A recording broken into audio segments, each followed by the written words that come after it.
Hi, Stella. Hello there, Sasha. How are you? I'm well. So today's interview with January Littlejohn was really, really good. Yeah, I've been watching January over the years, and when she arrived, she first of all arrived kind of in a newspaper, as far as I remember, and she was suing her school. They had socially transited her kid, and at the time, I thought, "Wow, the world has been waiting for this. A parent to Yeah. stand up to the school and say, 'You've no right to do that. You've no right to take away my power.'" And what a lovely model of an authoritative parent she is.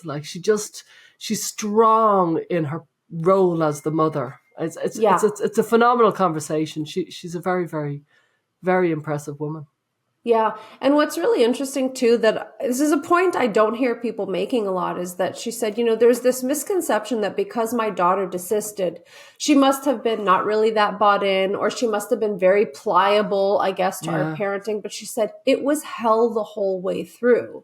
And so she tells us a little bit about that, of how her daughter went from this joyful kid who, as she says, radiated joy, to being very, very dark, hating herself, going into this really bad mental health spiral, and how she was so fixated on gender and started talking about puberty blockers and surgery. And January had this kind of series of little realizations that something was very wrong at the school, which of course led to the culmination and the lawsuit that you mentioned. She's a woman of action, January. So when she saw it, she clearly had some really, really terrible kind of experiences with when the kid was kind of, going downhill or certainly on a downward spiral. And Yeah. then she activated herself. She researched. She found this kind of, as she calls it, an archaic website that it was gender critical, and a gender Yeah. critical forum. And then she kind of gathered herself and she just started to fight back. And she put in a huge, she put in a huge amount of kind of implemented a plan Yeah, that I'd love people to kind of be inspired by January's story, I because know. it's so good. Yeah, and she just really had a belief in herself as a parent that this is something she had to do, which is such a nice foil to the kind of resignation and desperation and like loss of hope that a lot of families experience. She really kind of dug in there, and um, there's a lot she did. So we'll share that with you. I'll read her bio and then we'll Yeah. jump into the episode. So January Littlejohn is a wife and stay-at-home mom in Florida with a background in mental health counseling. In 2020, her then 13-year-old daughter was socially transitioned at her public middle school without the parental knowledge or consent. Since then, January has become a parental rights advocate and a senior fellow parent advocate with Do No Harm, and she helps other families navigate this crisis with their children. And before we jump into the episode, if anyone doesn't know, we are officially on Substack now. So, and it's really cool. See you on Substack. Our community is so much more engaging and robust. And so if you go to widerlenspod.com, you can join our listener community there. And there are other ways you can financially support us. We have a few paid membership tiers, which you can check out. And please do share the Substack with friends for an opportunity to get free weeks added to your membership. So please do share this with others, and we will launch into the conversation with January Littlejohn. Hi, I'm Stella O'Malley, a psychotherapist in Ireland. And I'm Sasha Ayad, an adolescent therapist in the United States. And this is Gender, a Wider Lens, a podcast dedicated to the shifting concepts around gender in our contemporary culture. Through in-depth interviews, personal stories, and psychological exploration, we seek to open up the discourse around this hot-button issue. Join us as we look at gender from a wider lens. Hi there. Hello. Very welcome, January. Thank you so much for having me on. We're really excited to talk to you today because many, many parents have a child that's questioning their gender. And to be honest, I think there are so many different ways to respond that can be effective and helpful. Some people take a gentle approach, some people take a more assertive approach, but we really wanted to hear a little bit about your process. And if there was a moment or a kind of a light bulb for you that led you to think, I really have to take some bold moves here? Yes, that's a great question. So, I think a lot of parents will identify with this. Initially, after our daughter came to us and told us she was confused about her sex, the research all pointed toward affirmation. It was very difficult to find anything in the research that gave a variety of treatment options, for instance. And I found this to be very odd because I am a licensed therapist. And when you look at any mental health issue, there are, multiple type of therapies to choose from based on maybe your own expertise or what would work best with that client. And so it struck me as odd that the same was not true for gender dysphoria. I think it was about probably 3 months into my research that I came across this very archaic gender critical forum. And it was difficult to navigate. It seemed like mostly people kind of using anonymous handle names that would post questions or information. And so I was reading through some of these posts, and you can kind of tell on this forum which parents post the most and which seem to really know, especially like people that were trying to talk to medical boards and legislators. Because I think, like myself, many parents, when you figure out what your child is asking for in terms of treatments, especially the medical treatments, we're horrified. We're scared. And many are paralyzed by this fear. And I was certainly one of them, especially as you're watching your child deteriorate in real time. Mm-hmm. And so I reached out to one of the moms on this forum, at least I thought it was a mom, and she agreed to talk with me. And we talked for about an hour. She would not tell me her real name. And she told me that you need to pull your child from school right now. This was directly after we had found out that the school had socially transitioned her without our knowledge or consent. Mm-hmm. So I was still in denial in a lot of ways about how serious this issue was for my child. I was very much in denial about the need to pull her from the environment in which she had been in. I think that having the school did what they did obviously put me in that position faster than it would otherwise have. And it's been 4 years, so sometimes it's hard for me to remember which happened first. Mm-hmm. But I'll never forget talking to this woman because this was a really tragic story. And I actually think that her story was in Abigail Schreier's book, Irreversible Damage. Her daughter had found the ideology when she had gone away to a very prominent college. Yeah. And within 6 months' time, her daughter became trans-identified as a male, had gotten a double mastectomy, and had started demanding they call her a male name, treat her as a male. And of course, her parents were, confused by this sudden announcement. This girl, like my daughter, was very bright. She was gifted. And they really didn't even give, the daughter didn't even really give the parents time to digest this information before she cut them off. Mm-hmm. It's been years now. I still sometimes check in with this mom. And in all honesty, that really terrified me. Yeah. In that conversation, it really showed me where this could go. Mm-hmm. And I was terrified of losing my daughter. We had been so close.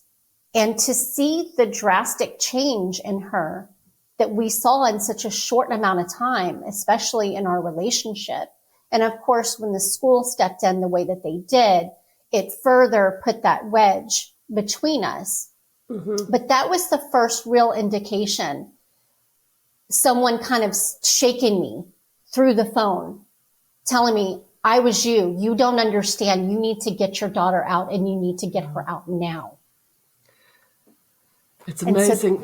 It's amazing how many times people who had a big challenge in life and somebody somewhere said the right thing at the right time, and you went, oh, you, me, any of us went, oh, I need, it just kind of changes everything. Sadly, it's very often not the parent or the very close relative who says the life-changing thing. And it's very often the parent who's trying to say the life-changing thing. Do you know what I mean? But that woman did you her honesty to say that, because it's very hard from one parent to another to say that. You know what I mean? I was only meeting a parent today actually, and it was just in having a coffee. But I wanted to say something, but you don't want to say something as abrupt as that, because it feels like it could end badly. You know what I mean? It feels like kind of invasive. Like there's something invasive about making that bold of a statement. Well, and I think that you all can contest to this. You meet these parents who have lost everything. And when you get to that point, you've got nothing else to lose. And I got to that point. I saw us losing my child. And I remember, we have a nice home. We're not wealthy, but we certainly live much better than I lived growing up with a single mom. And I remember being in my backyard and just sobbing, pleading with God. And I remember thinking, I will give it all up. I was bargaining. I'll take it all. Yeah. I just want my daughter back. Can you tell us a little bit about what you saw? Because you used the word deteriorating. And I just want to kind of paint the picture here, because there are definitely families where their child has been playing with gender names and pronouns for a couple of years. Their school academics are perfect. Their friendships are strong. Their family relationships are strong. And they may be listening to you and thinking, what's the big deal? Kids playing with words, our kids not rushing into medicalization. There's no self-harm, et cetera, et cetera. But I think your story is actually an example of something we see a lot, which is like a complete decompensation in the child. So can you help listeners understand what was going on for your daughter before all of this started, and what did you see deteriorating? Sure. So, this was the height of COVID, but, like so many of these other kids, it started months prior to that. We were not aware.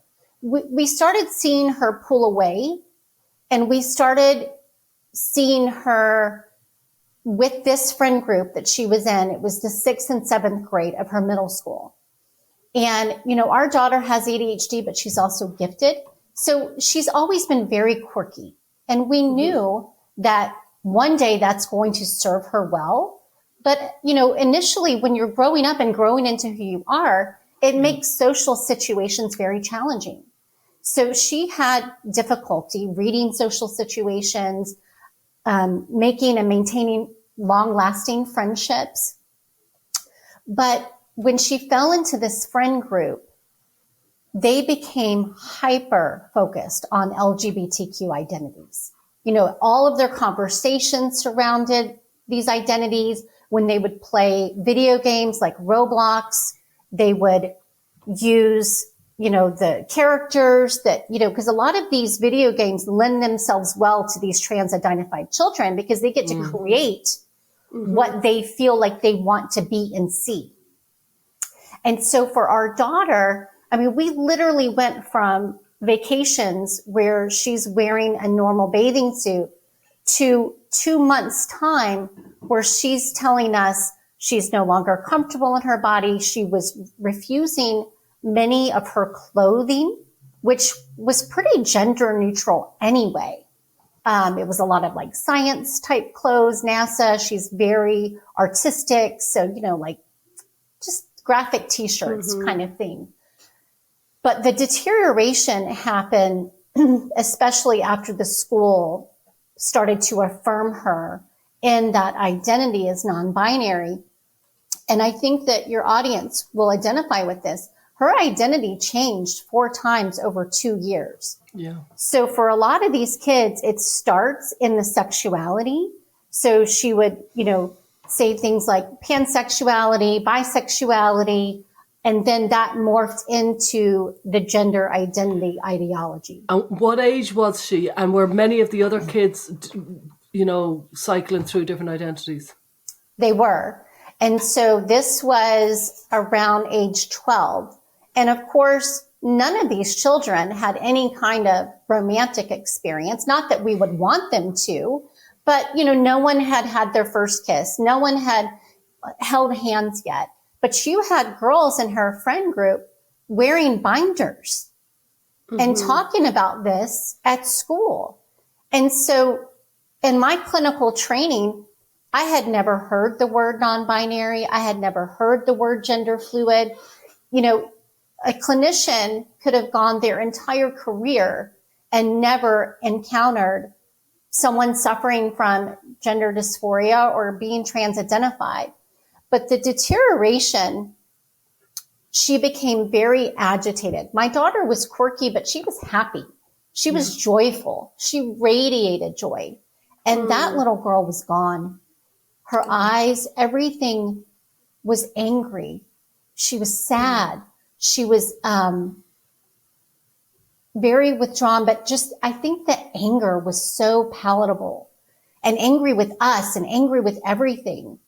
And she also, it was evident that there was just a discomfort that was not present before. And over time, she really started to disassociate from the body parts that she was uncomfortable with. And even though we, took very radical steps, even when she was still at the middle school, because we did, after the school socially transition her with the gender support plan, we did try to pull her, and we were turned down by 2 private schools in town. And I don't know if it was a COVID issue, because again, this was fall of 2020. So this was the height of COVID. But it was very, very tragic to watch your child suffer, but then be celebrated in that suffering at school and by friend groups. One of the things that I did during this time was I wrote a lot.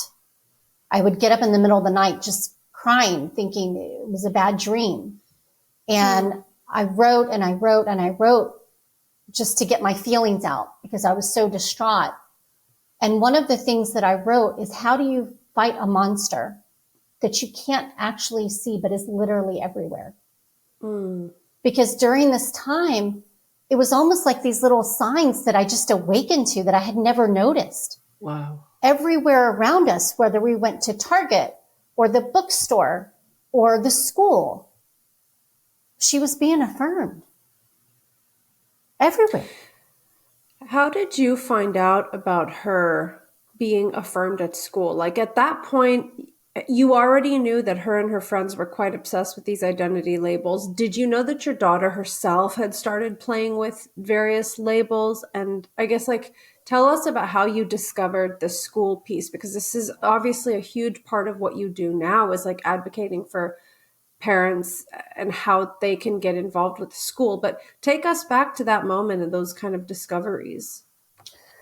So thankfully, our daughter had come to us. There are parents that I have spoken to that had no idea their child was even struggling with this identity until they saw a name written on an assignment, or someone let it slip somehow. Because what happens is when a child is socially transitioned in this manner at school and it's kept secret from the parents, everybody is in on it except for the parents. Yeah. So our situation was a little bit different in that she told us during May of 2020. So this was during the time where schools were shut down and they never went back. So our school shut down in March of 2020 and then remained online through the remainder of that school year. Now, during that time, she was seeing a counselor provided through the school, because like so many other kids with ADHD, the online learning they were provided was a disaster. Mm-hmm. And I don't blame the teachers. They were doing the best that they could with the time that they had to prepare for this. I mean, who could have prepared for something like this? Yeah. But it was a complete waste of time. It really was. And so, giving a kid with ADHD a computer to do meaningless assignments is like putting them in front of, I don't know, some kind of addictive machine, because she was constantly finding herself on something different as opposed to doing these meaningless assignments, which who could blame her? She's a very bright girl. And it was, like I said, it was a complete waste of time. I mean, we did untold damage during that time to these kids. We did. And so when the fall started, she had told us she was confused. It started to escalate. So this was also part of that deterioration. For our daughter, it wasn't like she played around with this. Because of her ADHD and her tendency to perseverate, she's very much an all or nothing kid. It's either I'm going to dive in head first or I'm not going to touch it. And so for her, going from, I think I may be gender fluid, no, I'm non-binary, that fits me better, quickly morphed into new name, demand of pronouns, wanting a binder, not feeling comfortable wearing bathing suits, needing, all of these kind of things to adapt to this new identity. So when school started, I had reached out to a teacher via email. And many of your audience members may have heard this part of my story before. But long story short, the person I contacted and let her know about this was the LGBTQ advocate on campus. So I had let her know that our child was struggling. We were not affirming at home, that we had solicited the help of a counselor. So this was separate than the school counselor. The school counselor had said, this is above my expertise. You really need to find someone that can really help you navigate this with your child, which we did. And I really thought the school was going to treat it like a nickname. At the time, I don't feel like I fully recognized my parental authority. Yeah. And so, hindsight, of course, is 2020, but a couple of weeks went by and my daughter got into the car and said, Mom, I had a meeting about my name today. And they asked me which restroom I wanted to use. And so that one statement is really what propelled us into this really a huge state of chaos. I mean, our lives today look drastically different than it did in 2020. And so, the communication, they completely cut me out. I had emailed the guidance counselor. I was told that they couldn't give me any information about the meeting, that my daughter was now protected by a non-discrimination law. So we went back and forth for many weeks. We're finally given an in-person meeting with the principal of the middle school. And mind you, I knew this principal. I was volunteer of the year at this school. I ran their copy room. I want to say something about that because, if anyone's tuning in for the first time and they know nothing about this, it's not like you have CPS called on you once a month and you have this history of being a dangerous parent. And that maybe would explain why the school took this ultra protective stance with your daughter. You were a highly involved parent that people had good relationships with at the school. Talk a little bit about that, because this is so disproportionate and strange. That's why this is upside down world when it comes to gender. But can you just say a little bit more? Yeah. And tell us a little bit about where were the school? Was it one LGBT advocate that was kind of pushing everything? Did you get a picture of what went down in the school back then? Yeah, I think that's where a lot of my confusion was coming from is, my daughter had a 504 plan. So, and the ungodly amount of forms that you have to sign at the beginning of the school year, they can't show her a PG-13 movie without my signature. They can't use her photo in the yearbook without my signature. They can't give her medication. And I knew from her 504 plan, they couldn't even execute a 504 plan without my signature. So I was just really confused, not just from a standpoint of these people know me I'm in the office multiple times a week running their copy room. It was kind of like a manager position where I facilitated all of the copies for the whole school with parent volunteers. And so it was very perplexing to me how and why they would want to have a meeting with my child and not include me, or at the very least, let me know this was happening. Yeah. Yeah. And so when we sat down with the principal, of course, this was during the mask time. So I have a mask on my face. And I remember almost not being able to breathe because I was so upset when they put the gender support plan in front of us.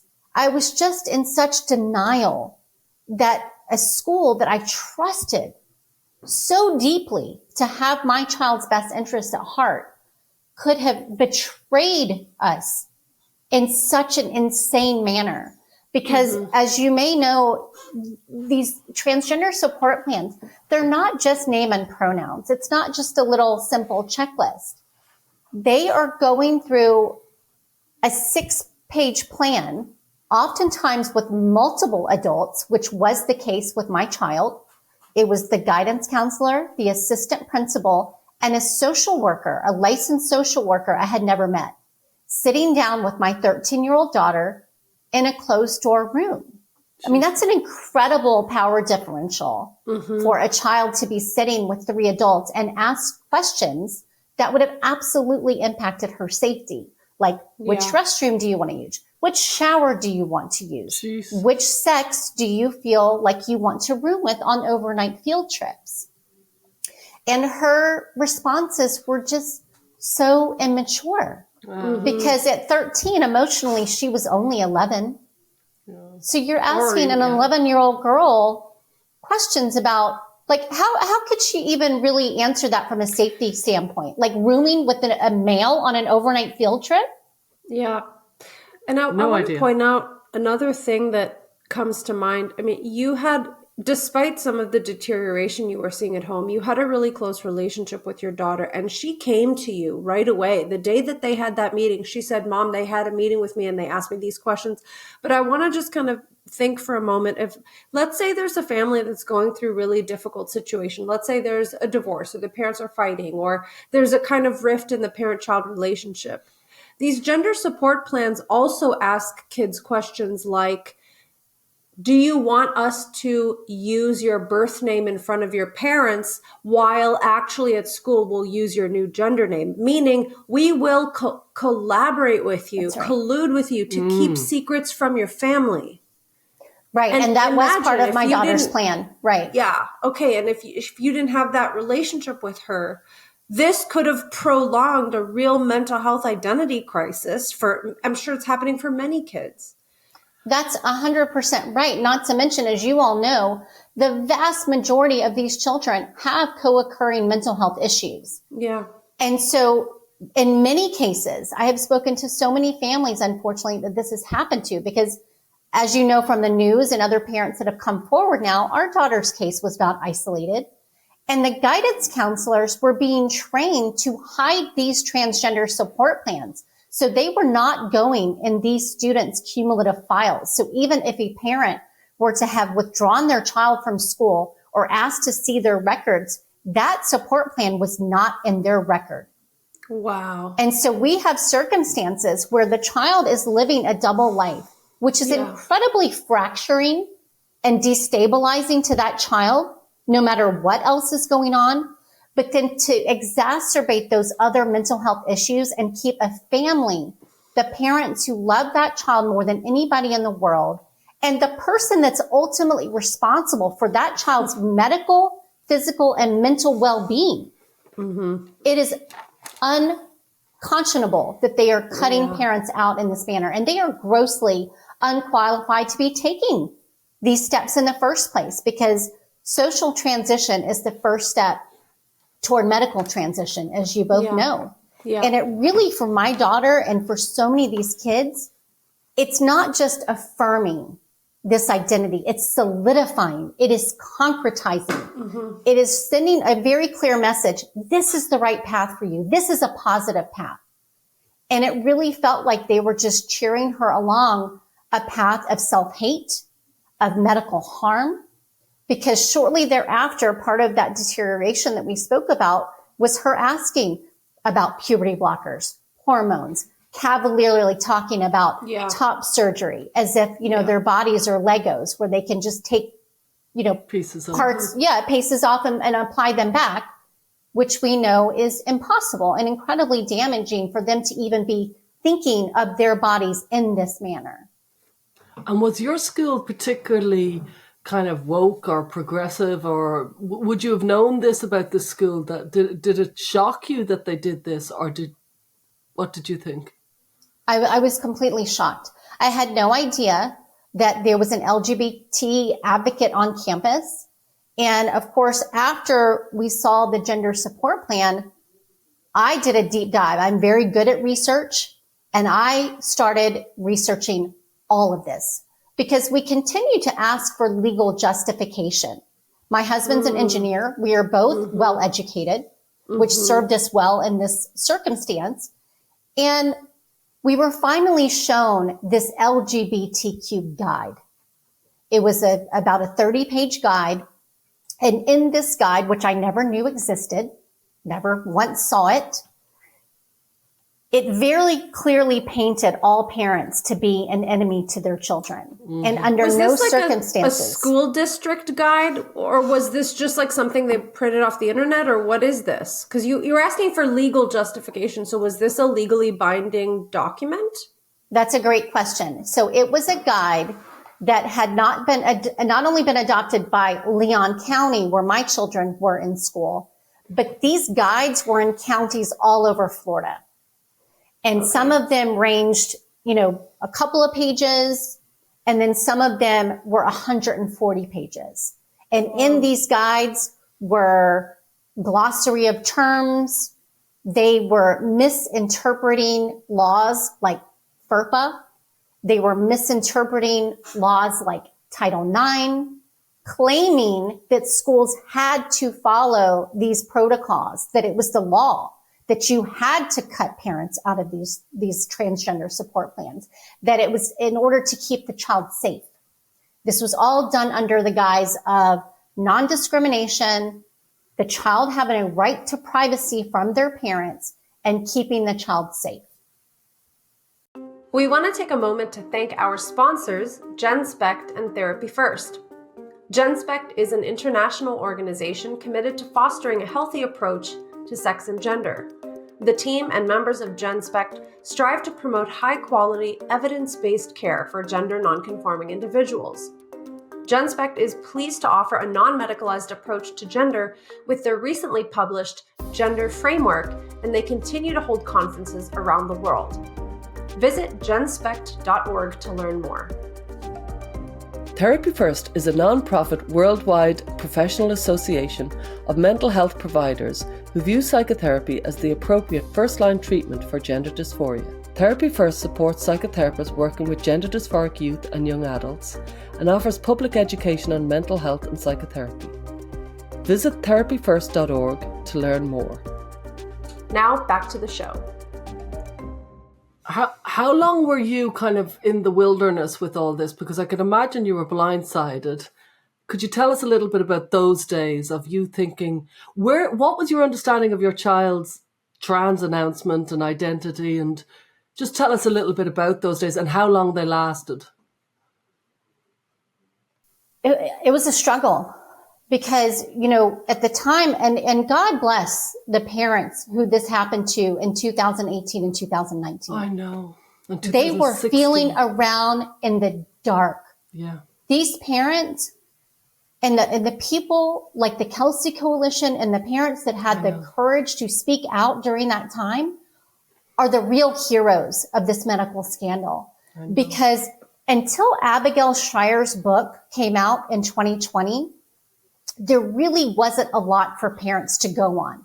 We just kind of had this intuitive sense that this didn't feel right for our children. Now, with my clinical background, I also knew that statistically, to have 5 children in the same friend group identify as transgender is an anomaly. That was, statistically impossible. So, I came up from it from a little bit of a different position because of my clinical training. None of this made sense. The other thing is, if you know anything about child development, we don't take anything a child says at face value, especially, teenagers. They are notoriously bad decision makers. They're going to make mistakes. Their brains are not fully mature. And like I said before, my daughter, she is extremely imaginative. There was a time period where she told me she could grow wings. I mean, this is how imaginative my child was. She was perseverating on a Wings of Fire book series. And so she wanted to grow wings as well. And so as she was telling me these things, I saw that little girl. I saw that impressionable, vulnerable little girl that just a few years prior thought she could grow wings. And now she wanted to cut her breast off. As if I'm supposed to go along with this right now. Yeah.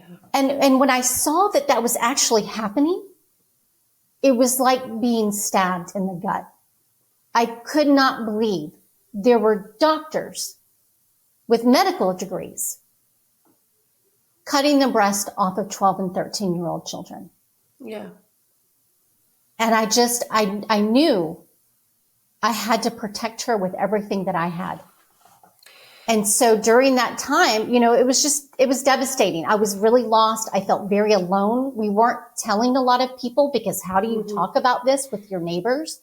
How do you talk about this? I told a couple of close friends, but they don't know how to help you. They just kind of look at you like, oh, that's sad. And I even had one friend who is liberal say, well, what if this is just who your daughter is?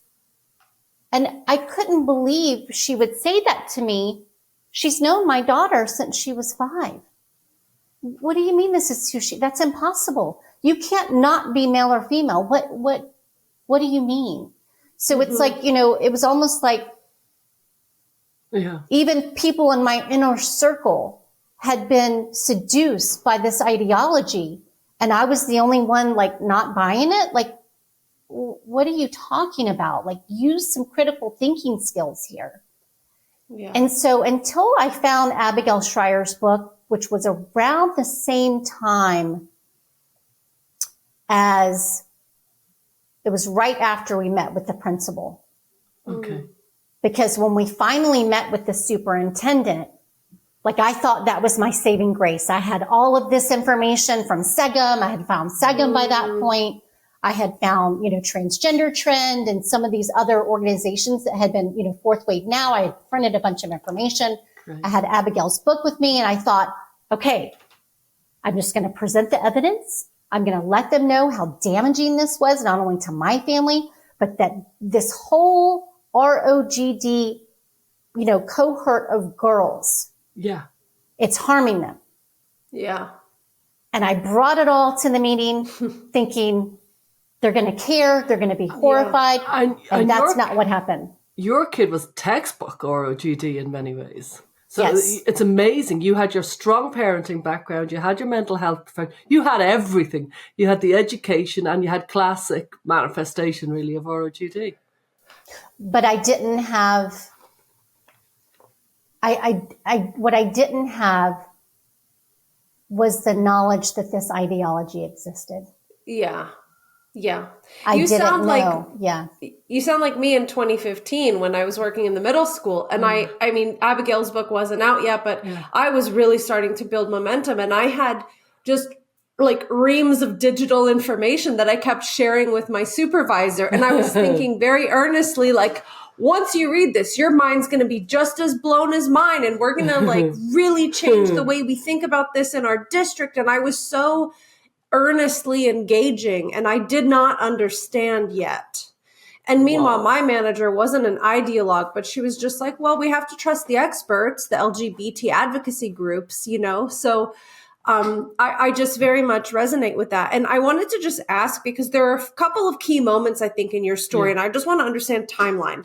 Between the conversation with that mom from the forum and the meeting with the school and them affirming your daughter and having that meeting with her secretly, what happened first? Tell us the sequence, because it seems like a turning point happened after this meeting that you had with the school. So just Line it up for us. Yes. So we were still kind of feeling out around in the dark. And now when I spoke to the mom from the forum, the school situation had not yet happened. Okay. Because it was the summer. That's so huge, I was still, yeah, it was huge. And so she had told me all this. Her predictions almost sound a little crazy. Like, I can't tell you my name, but this is dangerous. And you were probably thinking, like, what are you talking about? Yeah, I had that a little off, but now I'm remembering correctly. I had spoken to her, and I even told my husband, I talked to this woman today. She's a little paranoid, but she had some good advice. And I thought, geez, wow, I really hope that doesn't happen to our family. I just kind of thought, and I think a lot of people think this. I thought, something else must have been happening. Yeah. That's not going to happen to our family. But something in the back of my mind was, be scared. Okay. Like I was scared. You kind of had the chills. Yeah, I was scared. And so, but I kept, you just have this denial protective mechanism that you think isn't going to happen to your child. So I spoke to the mom. I'm still doing research. We found a therapist around the time that school had started. So we were very early on in this therapist. And I had to talk to multiple therapists, by the way, because the first one I talked to was a, quote, gender therapist that the pediatrician sent us to. And, I asked her a couple of questions and I was like, thank you for your time. I'll let you know if we need an appointment. But I knew I wasn't going to go to her. Well done, you. I do think there's one thing that happens quite often with mothers and daughters in this context, and parents in general, that their gorgeous relationship with their kid they think will see them through. And I can see why they think that, because it's very often a lovely relationship, but it doesn't see them through. And it's a particularly dangerous scenario that happens with that.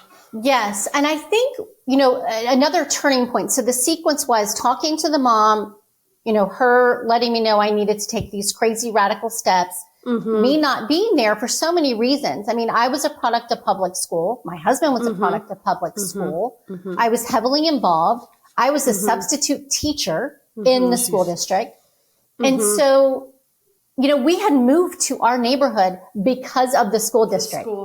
Yeah. And so, I was excited for her to go to this high school. Like I was genuinely bought into her going to this high school and having that same experience that I had. And so after we met with the principal and I realized what happened, I quickly realized this is not the same scenario. Yeah. I realized, okay, something is very, very wrong here. Yeah. And I also started seeing her deteriorate. And when we tried to reason with her, as we had done in the past, as you do with children, there was no reasoning. It was like talking to a wall. And she was parroting these trans propaganda that she was getting from her friends. Yeah. And so I started becoming more concerned at that point because I would ask her questions that she should have had some kind of awareness or depth to if this was really something truly real for her. And she had nothing.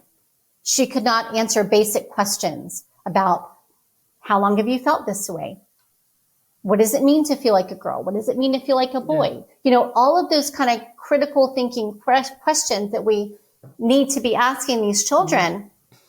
And that's really when I started taking this very seriously, especially when the questions for, or the request for binders and surgeries and things like that started happening. That's when I realized we need to take this very seriously and we need to act now. And did you have a moment and did you make a plan or what happened and what did you do? So after we were turned down by the two private schools, we were devastated.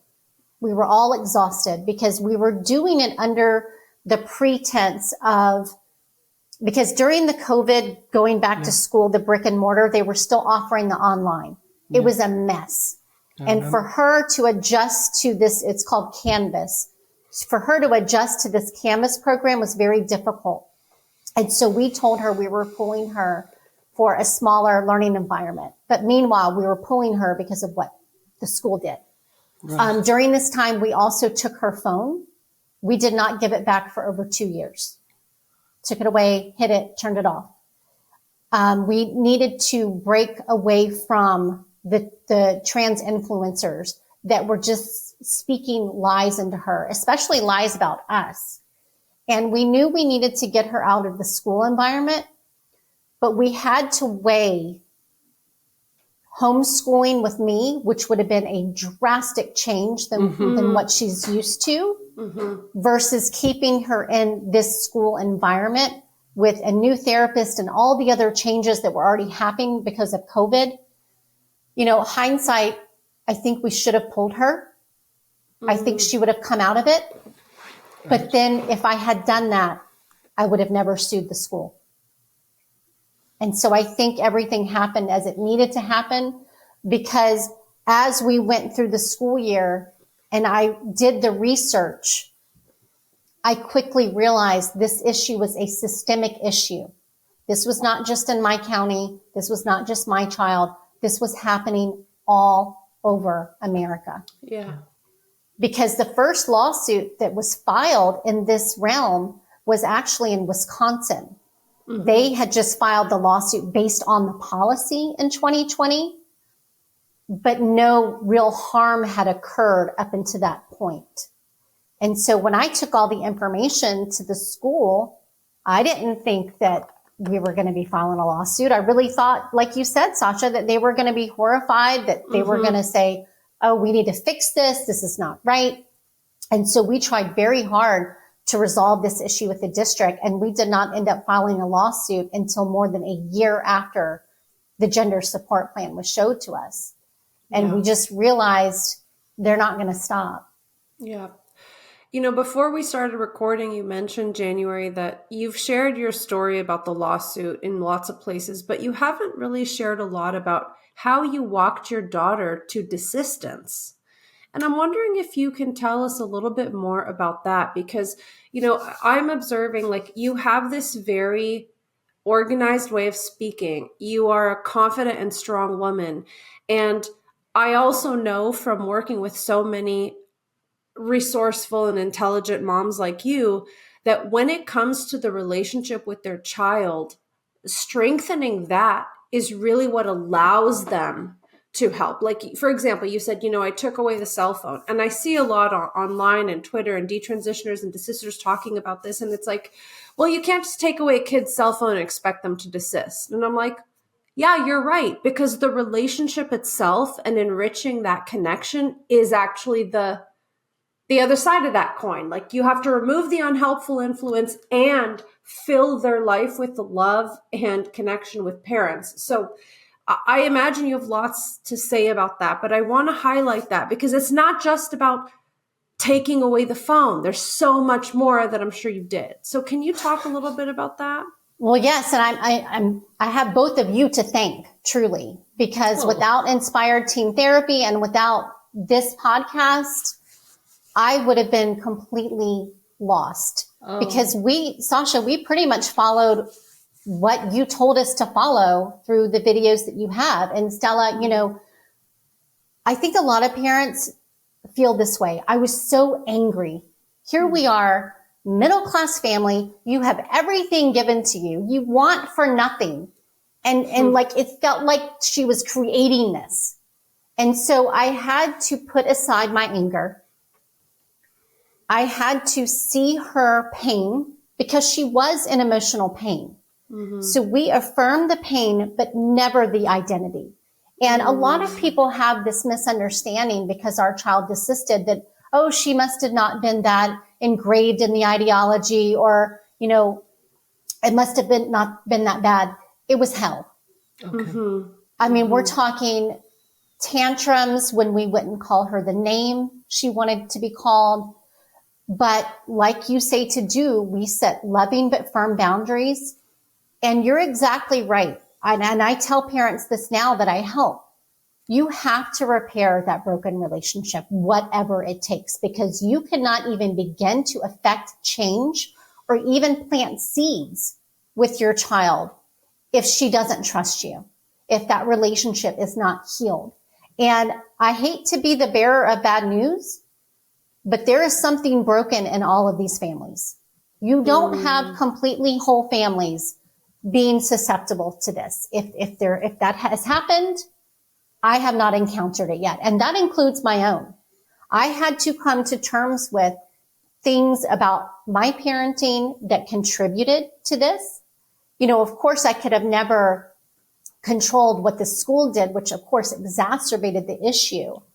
But there were already vulnerabilities within mine and my daughter's relationship that made this issue possible, if that makes sense. And of course, you know, a lot of the social issues and things in that friend group played a part.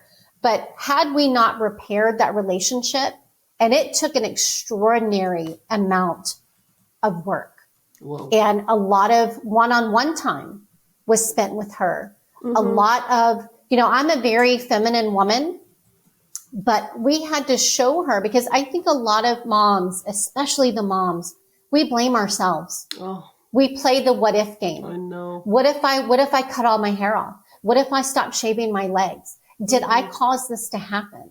And no, the mom didn't cause it to happen, but you play a critical role in parenting your child through this. And I use that word intentionally because you have to parent this issue just like you would any other issue your adolescent is experiencing. One of the things that mother said to me, in addition to like, you need to pull your child now, she said, you need to get her away from that friend group. Yeah. If those friends were giving her heroin, would you have a problem cutting her off? Yeah. Would you keep her in that school? And so those words haunted me, because if I had taken her caution and, you know, heeded those warnings that summer, you know, we may have been in a different place. But there were a lot of things that we did. You know, we set the healthy boundaries. We said very simply, you can explore who you are becoming, but if it's going to harm you physically or psychologically, our answer has to be no, because our number one job is to keep you safe. And that's something I've been telling my children from a very young age. I never wanted to be one of those friend moms. God bless my mother, but she was a friend mom. I know what happens when you don't give a child guardrails. And I did not want that for my children. And so we allowed her as much room as was possible to feel in control over how she dressed, how she presented herself. As hard as it was for us to allow her to cut all her hair off, we did that. Her hair is almost down her back now. And so, you know, again, I didn't want to fall into the stereotype trap of hair makes you less or more of a girl. Yeah. I mean, that's a ridiculous notion. But I knew she had to come out of this herself. I was not going to be able to talk her out of it.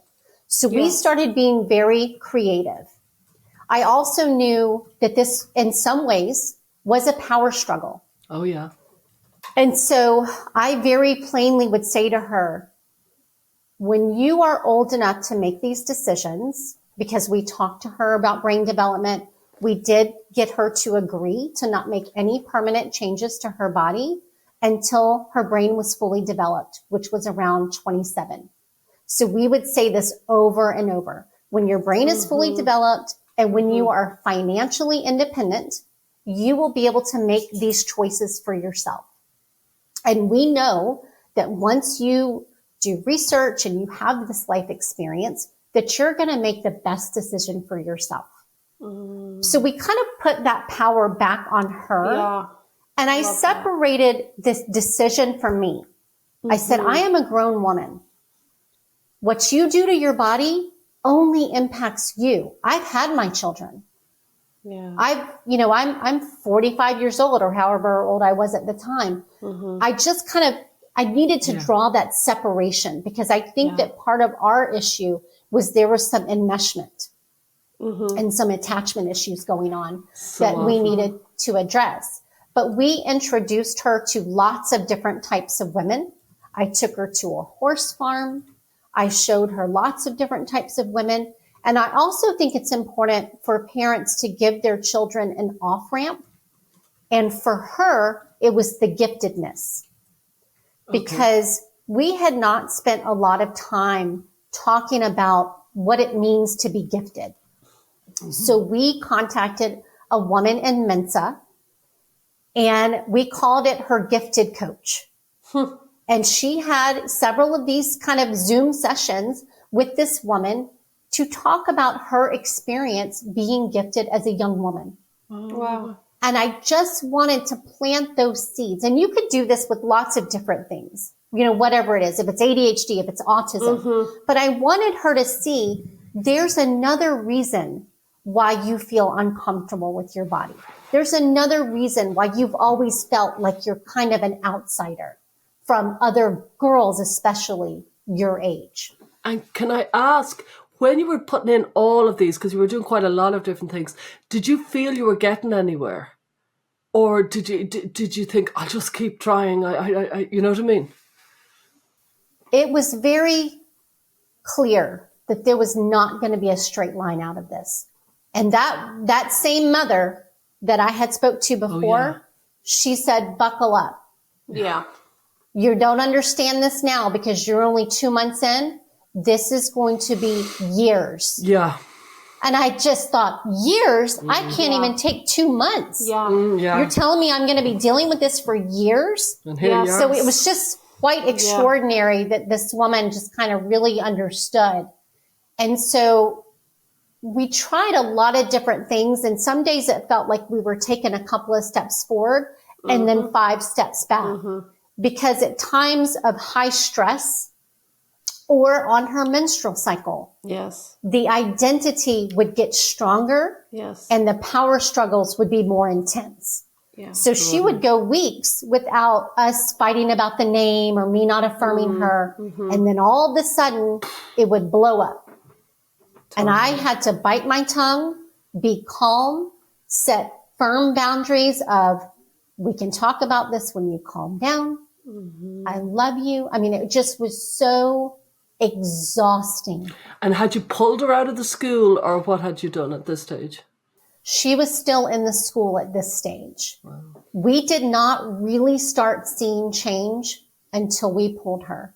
And I tell you one thing that we did, and you know, I realized that we're blessed to be able to do something like this. Yeah. The last day of that middle school, we took the kids and we went on a sailboat in the Keys with no cell service. My husband was in the Navy. He used to live on a sailboat, so we didn't have a captain. It was nothing, like, it sounds very glamorous. I promise you it wasn't. I thought we were going to die a couple of times, but it was an incredible experience just to see her in the water and in the sunshine and just being a kid again, because that's what was so heartbreaking. And what she talks about a lot now is that she lost 2.5 years of her life to this. These kids become so obsessed on passing is something they can never become. And she mourns that time. She is angry about what the school did now. She mourns the time that she spent hyper fixated on this identity. And, you know, I don't talk a lot about her personal experience. There's a lot that was happening. I have alluded to things that she was doing was very similar to coping mechanisms that anorexics use. But it was heartbreaking because at the heart of this is such an intense self-hate. And it really felt like she was trying to kill off that little girl and move on from her. And it broke my heart. I mean, she looked so different. She was miserable. And I wanted my daughter back. I wanted my spunky, quirky, smart, joyful daughter back. And I knew she was in there somewhere. We just had to help her walk through this. You know, there's so much emotional turbulence with a desister story. And I think, in the public media now, detransition is getting a lot of attention because of the very kind of obvious, tangible physical harm, but there's so much psychological harm. So maybe when we shift over into our exclusive content for the listener community, you could talk a little bit more about what your daughter's reflections are like now, because you kind of alluded to that. Before we wrap up this main portion, do you want to talk a little bit about your work as a senior fellow parent advocate with Do No Harm? I would love to. Thank you so much for bringing that up. And I just do want to say, I want to hit on one more thing. Sure. The siblings. They often get lost in this. I have 2 other children. Yeah. The trans-identified child tends to take up a great deal of time and energy. It really sucks a lot out of the family because so much centers around that child during that time. And I just want to caution parents to make sure that you're taking care of yourself. You're taking care of your marriage. Yeah. If it's still intact, this is extremely hard on a marriage. Extremely. And that you're paying attention to the other children. My youngest son, we still joke about it, that he doesn't even know we're in a lawsuit still. Like, he is literally living ignorant, bliss. But my middle son was only a year behind her in school. And so he really experienced the brunt of it because he was living it with her. And he was scared and concerned for his sister. And so it's really important to give attention to those kids and what they're experiencing too. But my role at Do No Harm is something I'm very passionate about. And I do this, I volunteer my time for them. And I help parents walk their children through this confusion. I have helped to create a resource page on their website, which is donoharmmedicine.org. There's a tab, Protecting Your Child from Gender Ideology, and there you will find all of the resources that we found helpful, including resources for detransitioners, therapists, and legal resources if you need them. But I want to give parents hope that you can walk your child through this. And in my experience, it takes radical steps. I have known parents not only to do what we did, which was pull their children from school, which seems pretty radical. I have known parents to move states. Yeah. Or countries. This is not uncommon. And I don't say that lightly, but it's really important for parents to understand, to truly rescue your child from this ideology. Oftentimes it takes a radical reset for the entire family. And, that's what I mean by it was hard on siblings. Like, I didn't just pull my daughter. I had to pull all of my children, especially once we filed that lawsuit. It became very clear that my boys were no longer in a safe environment either. Yeah. Thank you so much, January. It's a fascinating and a very heartening story. And, your daughter's lucky to have you. We're going to move over to our exclusive content for the premium members. And I do want you to talk a little bit when we get over there about how to manage desistance, because so many parents write to me and Sasha asking, I think I'm seeing a desistance. What will I do around desistance? It's a hot subject, especially at the moment, which feels like there's almost a contagion of desistance happening. Like, it does seem to be very common, this question, but it's not an easy process to manage. But anyway, no, it's not. Thank you very, very much. It's been a pleasure to have you. Yeah, thank you so much for having me.